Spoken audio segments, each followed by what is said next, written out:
चाहे कुमारे मर जाना, लेकिन इन 3 लक्षणों वाली स्त्रियों से कभी विवाह मत करना।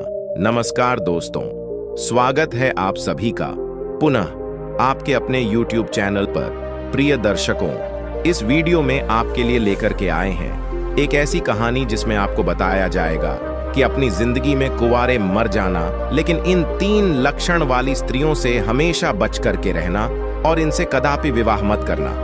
कभी जिंदगी में आप परेशान नहीं रहेंगे। मित्रों, ये कहानी आपको बहुत अच्छी जानकारी और सीख देकर के जाएगी। तो चलिए मित्रों, आपका कीमती समय बर्बाद ना करते हुए अब सीधे कहानी पर ही पहुंचते हैं। प्रिय दोस्तों, एक समय की बात है। किसी जंगल में तोता और मैना का जोड़ा एक वृक्ष के डाल पर बैठा हुआ था। तोता ने मैना से कहा कि हे मैना रानी, आज का समय बहुत ही बदल चुका है। मैना कहने लगी, पिया जी ऐराई कर रहे हैं। तोता कहता है, नहीं मैना, तुम हमारी बात पर विश्वास करो। तब मैना कहती है, नहीं स्वामी, मैं तुम्हारी बात पर विश्वास नहीं कर सकती हूँ। तब तोता कहता है, ठीक है मैना, जब तुम्हें विश्वास नहीं है तो आइए हम आपके लिए एक कहानी सुनाते हैं, और इस कहानी को सुनने के साथ साथ तुमको ये विश्वास हो जाएगा कि तुम्हारी नारी जाति कितनी स्वार्थी बन चुकी है और अपने स्वार्थ के लिए कितने गलत गलत काम करने के लिए तैयार हो जाती है। दोस्तों, तभी मैना कहती है, ठीक है स्वामी, पहले आप वह कहानी सुनाइए और सिद्ध करके बताइए कि हमारी नारी जाति स्वार्थी है या नहीं है। दोस्तों, तब वो तोता अपने मैना रानी को वह कहानी सुनाता है। तोता कहता है, हे मैना, एक समय की बात है, किसी नगर में 3 दोस्त रहते थे। एक राजा का लड़का था जो राजकुमार था, एक बनिया का लड़का था और एक साहूकार का लड़का था। 3 दोस्त थे। तीनों में बहुत गहरी दोस्ती थी, क्योंकि वह तीनों साथ साथ पढ़े थे और साथ ही साथ बड़े भी हुए थे। राजा का जो लड़का था, जो राजकुमार था, उसकी शादी भी हो चुकी थी। मित्रों, एक दिन की बात है, तीनों दोस्त राजा के बगीचे में टहल रहे थे। तो राजकुमार, जो राजा का लड़का था, वह अपने दोस्तों से कहता है, भाई कल चलते हैं और अपनी पत्नी को उसके मायके से बुला करके ले आते हैं, क्योंकि बहुत दिन हो चुके हैं और हमें अपने पत्नी की बहुत याद आ रही है। इसीलिए कल ससुराल में चलते हैं और तुम हमारे साथ चलो और हम अपनी पत्नी को बुला लाए। तब इन दोनों दोस्तों ने कहा, जो साहूकार का लड़का था और बनिया का लड़का था, इन दोनों ने बोला, भाई तुम तो अपने ससुराल में पहुंच जाओगे और ससुराल में ससुर जी के महल में आराम से सोओगे, लेकिन हम कहां जाएंगे? तब राजकुमार कहता है, मेरे भाई तुम कोई सराय देख लेना और एक रात की ही तो बात है, रात सराय में काट लेना और सुबह मैं अपनी पत्नी को लेकर के आ जाऊंगा और आराम से घर के लिए निकल चलेंगे। दोस्तों, राजकुमार के बात को सुन करके दोनों दोस्त, साहूकार का लड़का और बनिया का लड़का जो था, वो सहमत हो जाता है। लेकिन बनिया का लड़का जो था, वो बहुत ही चालाक और चतुर था, और जो राजा का लड़का, राजकुमार और साहूकार का बेटा, बिल्कुल भोले और नादान थे। दोस्तों, दोनों दोस्त जब सहमत हो गए तो दूसरा दिन होता है और दोनों दोस्त अपने दोस्त राजकुमार के साथ में वहां से चल देते हैं, और चलते चलते 3 दिन इनके रास्ते में लग गए। और 3 दिन के बाद में राजकुमार अपने ससुराल के पास में जब पहुंचता है, उस नगर के पास में जब पहुंचता है, तो राजकुमार अपने दोनों दोस्तों से कहता है, मेरे भाई यहाँ कोई सराय देख लेना और रात उस सराय में काट लेना और मैं ससुराल जाता हूँ, सुबह जल्दी आ जाऊंगा। तोता कहता है, हे मैना। राजकुमार इतना कहने के बाद अपने ससुराल के लिए चला जाता है, और इधर साहूकार का लड़का और बनिया का लड़का सराय की तलाश में निकल जाते हैं। ढूंढते ढूंढते उनको एक सराय दिखाई देती है, और सराय के जब समीप पहुंचते हैं तो उन्होंने देखा कि यहाँ खाने पीने की भी व्यवस्था सही है और रुकने की भी व्यवस्था सही नजर आ रही है। दोस्तों, सराय के दरवाजे पर जब वे पहुंचे तो वहां उन्होंने एक बुढ़िया को देखा। उस बुढ़िया के पास में जाकर कहने लगा, हे माता, हम इस सराय में रात व्यतीत करने के लिए आए हैं और सुबह चले जाएंगे। हमारे लिए इस सराय में जगह दे दो जो हम रात सही से काट सकें। दोनों दोस्तों की बात को सुन करके वो बुढ़िया जो थी वो कहने लगी, देखो बेटा, चाहे कहीं भी रुक जाओ, चाहे कहीं भी जाकर के रात काट लो, लेकिन इस सराय में आप ना रुके, इस सराय में आप रात ना गुजारे। तब दोनों दोस्त ने पूछा, ऐसा क्यों माता? तब बुढ़िया कहती है, मेरे पुत्र, इसमें अगर आप रुके तो आप जिंदा नहीं बचेंगे, क्योंकि आपकी मृत्यु हो जाएगी। दोस्तों, इस तरह से वो बुढ़िया जो थी साहूकार के लड़के और बनिया के लड़के को समझा रही थी।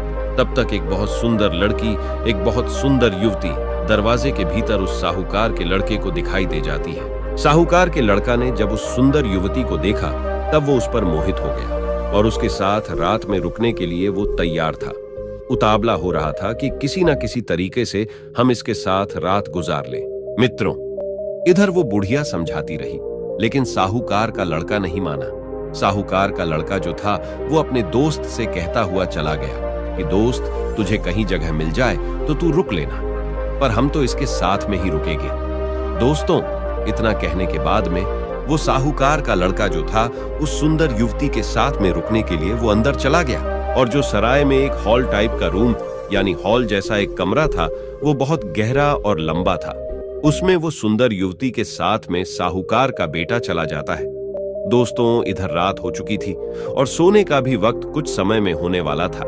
दोस्तों, वो तोता मैना से कहता है, इधर साहूकार का लड़का उस सुंदर युवती के साथ में सराय के अंदर चला गया, लेकिन बनिया का लड़का बाहर रह गया, जो बहुत ही चालाक था, वह चतुर था और समझदार था। बनिया का लड़का ने उसे रोका भी, लेकिन वो नहीं माना।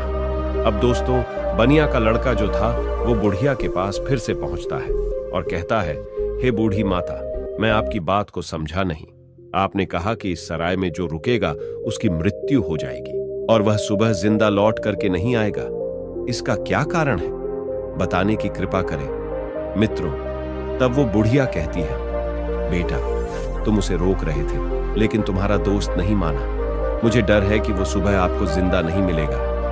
बनिया का लड़का कहने लगा, वही तो मैं आपसे जानना चाहता हूँ, माता, बात क्या है? खुल करके बताओ। तब बुढ़िया ने कहा, बेटा, ये जो सुंदर युवती आपके दोस्त ने देखी, जिसके साथ में वह अंदर चला गया, ये सुंदर युवती जो है ये एक वैश्य है और नागिन है। ये रात में अपना रूप बदल लेती है और जिसके साथ ये रात में रुकती है उसी को डस लेती है और उसको मार देती है। इसलिए हमको डर है, क्योंकि जो भी गया वो जिंदा लौट करके नहीं आया। तोता मैना से कहता है। बनिया का लड़का ये सुन करके घबरा गया और कहने लगा, हे बूढ़ी माता, हमें कोई रास्ता बताओ जिससे हम अपने दोस्त की जान बचा सके। तो बुढ़िया कहती है कि बेटा, मैं तुम्हें एक तलवार देती हूं और अगर तुम उस नागिन का वध कर सको तभी तुम्हारा दोस्त बच पाएगा।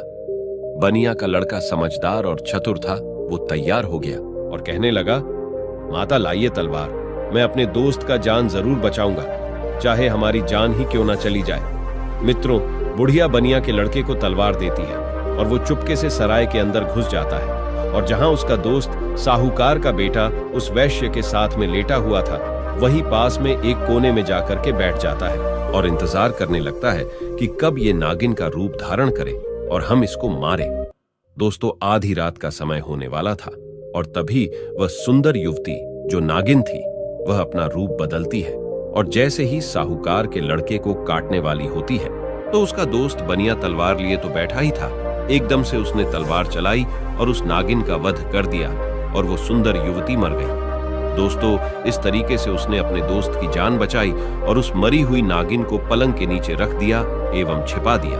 दोस्तों, तब तोता मैना से कहता है, वो बनिया का लड़का जो था इतना काम करने के बाद, अपने दोस्त की जान बचाने के बाद सराय से बाहर निकल आता है, और जब बाहर निकल आया तो उसने क्या देखा कि एक सुंदर स्त्री जो है वह जंगल की तरफ जा रही है। उसने देखा और विचार किया कि यह सुंदर स्त्री जंगल में इतनी रात में कहां जा रही है। हमें देखना चाहिए, इसके पीछे पीछे जाना चाहिए और ये जानकारी लेना चाहिए कि ये जा कहां रही है। वो बनिया का लड़का जिसके हाथ में तलवार था, जिसने नागिन का वध किया था, वो उस सुंदर स्त्री के पीछे चल देता है और वो बनिया का लड़का सोचता जा रहा है कि देखे ये कहां जा रही।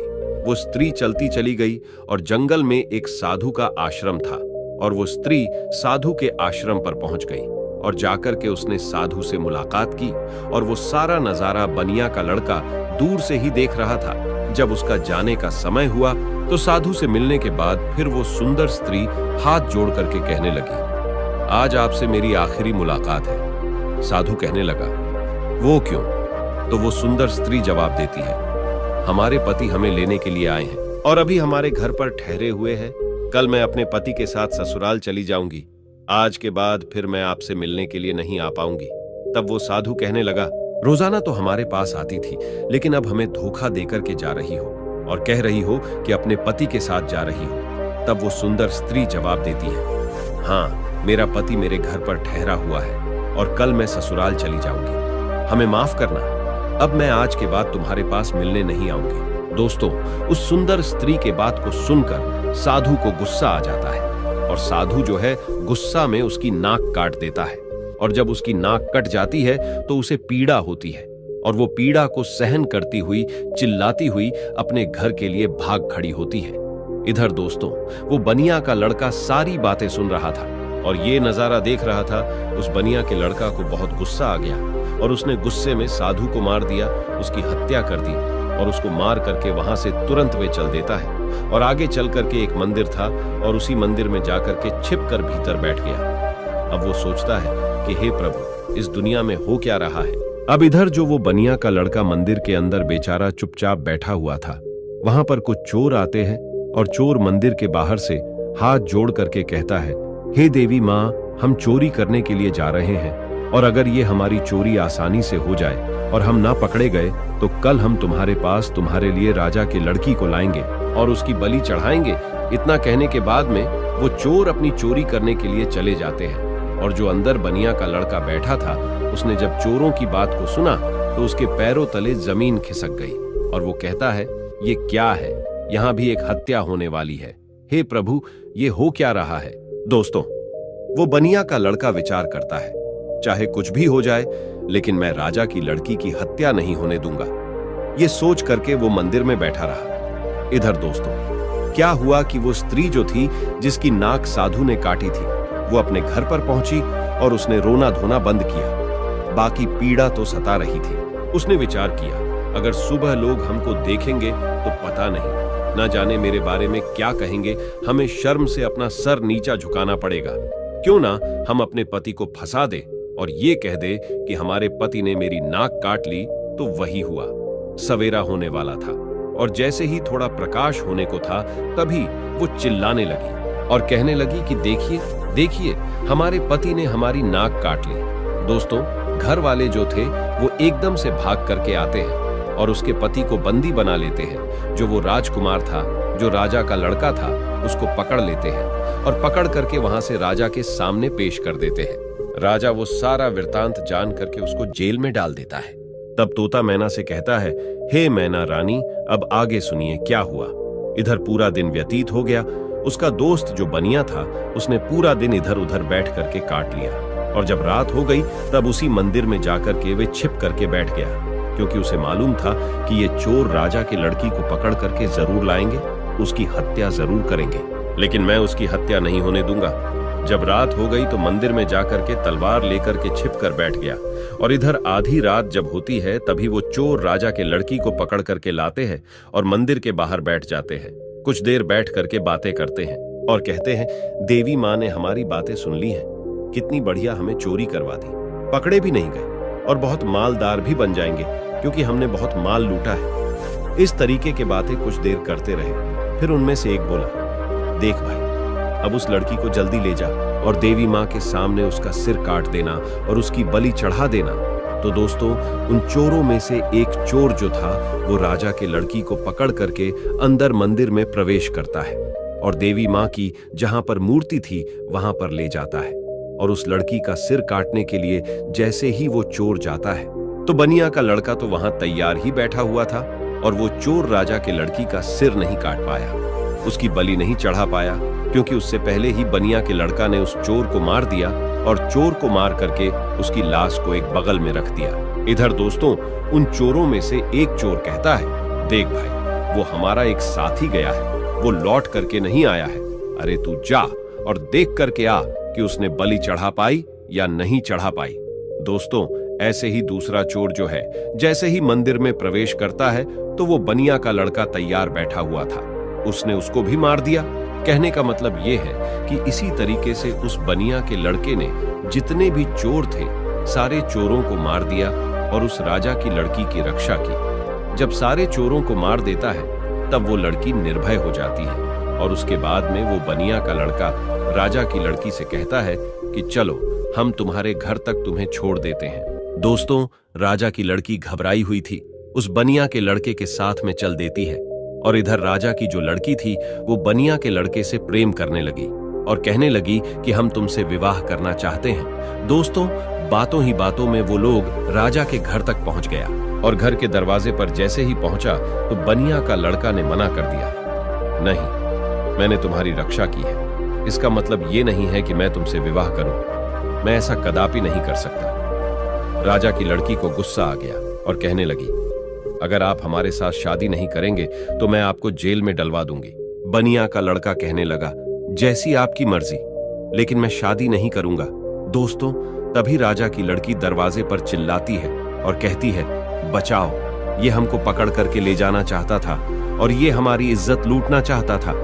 दोस्तों, राजा की लड़की को चिल्लाते हुए सैनिकों ने देखा तो सैनिकों ने भाग करके उस बनिया के लड़के को पकड़ लिया और राजा के सामने पेश कर दिया और कहा कि राजा साहब, ये तुम्हारी लड़की की इज्जत लूटना चाहता था, ये आपकी लड़की को पकड़ करके ले जाना चाहता था।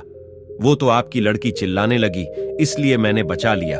अगर वो नहीं चिल्ला पाती तो ये आपके लड़की के इज्जत के साथ खिलवाड़ कर देता।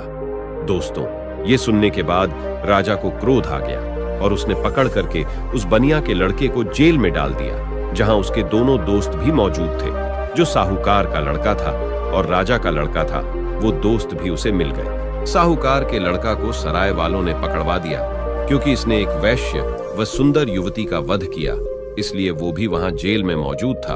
अब तीनों दोस्त जेल में जाकर के मिल जाते हैं और एक दूसरे के साथ में वहां बैठ जाते हैं। इधर दोस्तों, अगला दिन हुआ और वो राजा दरबार में तीनों को बुलाता है, जिन तीनों को राजा ने पकड़ करके जेल में बंद किया था, और उन्हें सजा सुनाने के लिए तैयार हो जाता है। दरबार लगा हुआ था और राजा ने जो साहूकार का लड़का था जिसने वैश्य का वध किया था, उसे अपने पास में बुलाया और उससे कहा कि क्यों रे, तेरा क्या नाम है, कहाँ का रहने वाला है। तब वो लड़का कहने लगा कि मैं साहूकार का बेटा हूँ। राजा कहने लगा, ये बता, तूने वैश्य का वध क्यों किया, उसे क्यों मारा। अब दोस्तों, उस साहूकार के लड़का को कुछ मालूम ही नहीं था जो वो राजा को बता सकता। उसे नहीं मालूम था कि वैश्य का वध किसने किया। वैश्य का वध साहूकार के लड़का ने किया नहीं था। जो उसे मालूम होता, राजा ने फिर पूछा, चुपचाप क्यों खड़ा है, बता कि तूने उस वैश्य का वध क्यों किया। दोस्तों, तब वो साहूकार का लड़का तो नहीं बोल पाया, लेकिन जो बनिया का लड़का था वो कहने लगा, महाराज, क्षमा चाहता हूं जो बीच में हमको बोलना पड़ रहा है। इसे कुछ मालूम नहीं है, इसने वैश्य का वध नहीं किया, क्योंकि वैश्य का वध मैंने किया है। राजा कहने लगा, तो बता तूने क्यों किया, बात क्या है। तब दोस्तों, वो बनिया का लड़का कहता है, हे महाराज, हम अपने दोस्त के साथ में, इसी साहूकार के लड़का के साथ में सराय में रुकने के लिए एक रात गुजारने के लिए गए थे और एक बूढ़ी माँ ने मना किया था, इसके अंदर नहीं रुको, क्योंकि जो रुकेगा वो सुबह जिंदा नहीं बचेगा। लेकिन ये हमारा दोस्त नहीं माना और उसने सुंदर वैश्य को देख करके रात गुजारने के लिए अंदर सराय में चला गया।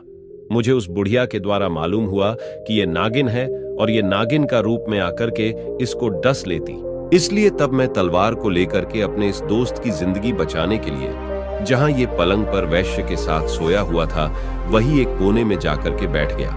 और जैसे ही उस वैश्य ने रूप बदला और नागिन बन करके हमारे दोस्त को डसने के लिए तैयार हुई, मैंने तुरंत उसको मार दिया। अगर आपको विश्वास नहीं है तो जहां पलंग पड़ा हुआ है उसके नीचे हमने मरी हुई नागिन रख दी है, आप देख लीजिए। दोस्तों, तब राजा ने सैनिकों को भेजा और वहां सैनिकों ने जाकर के वही मरी हुई नागिन पाया और आकर के सारी बात राजा को बताया कि सत्य बात है।